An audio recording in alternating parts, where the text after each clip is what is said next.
দেখতে পাচ্ছি। অস্টিক থিসের কি বৈশিষ্ট্য, না আমরা কন্ডিক থিসের মতো অস্টিক থিসেরও কিছু বৈশিষ্ট্য দেখতে পাবো। কন্ডিক থিস যেমনি তরুণ আস্থি ছিল, অস্টিক থিস হচ্ছে অস্থিযুক্ত মাছ। যেসব মাছ অস্থিযুক্ত তাদেরকে আমরা অস্টিক থিস বলছি।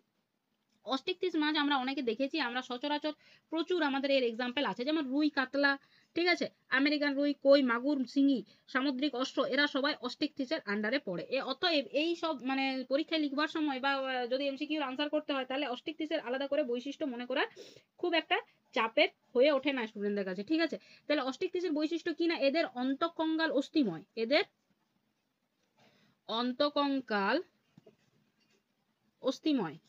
আর কি বৈশিষ্ট্য দেখতে পাবো বৈশিষ্ট্য, এরা সামুদ্রিক তো হতেই পারে, কিন্তু বেসিক্যালি স্বাদু জলের মাছ। স্বাদু মানে মিষ্টি জলের মাছ, ঠিক আছে, স্বাদু জলে থাকতেই পছন্দ করে। এদের চামড়ায় এক ধরনের মিউকাস থাকে। আমরা কাতলা মাছ যেই ধরতে যাই, ঠিক আছে, ফট করে হাত থেকে বের হয়ে যায়, তার কারণই হচ্ছে এদের মধ্যে কি একটা বিশেষ চামড়ায় মিউকাস থাকে। এটাই তাদের বৈশিষ্ট্য, মিউকাস গ্ল্যান্ড থাকে এদের মধ্যে, ঠিক আছে, একটা মিউকাস গ্ল্যান্ড থাকে।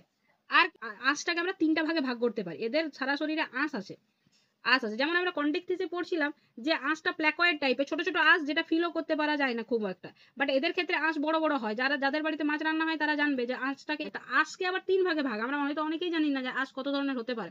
এই তিন ধরনের আঁশ দেখতে পাবো। একটা হচ্ছে আমরা যে আঁশ দেখতে পাবো, তার মধ্যে একটা হচ্ছে কি বললাম, সাইক্লয়েড, একটা হচ্ছে টিনয়েড, ঠিক আছে, আর একটা হচ্ছে গ্যানোয়েড।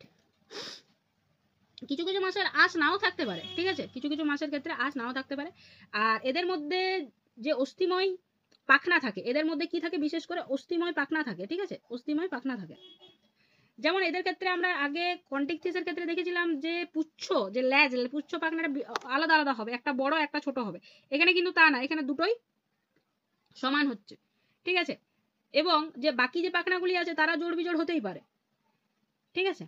আচ্ছা, যে পুচ্ছ পাখনা সেকে তাকে হোমোসার্কাল বলা হয়, পুচ্ছ পাখনাকে বলা হয় হোমোসার্কাল বলা হয়। এদের পায়ুছিদ্র থাকবে, পৌষ্টিক নালীর শেষে মুখছিদ্র, এইরকম, ঠিক আছে।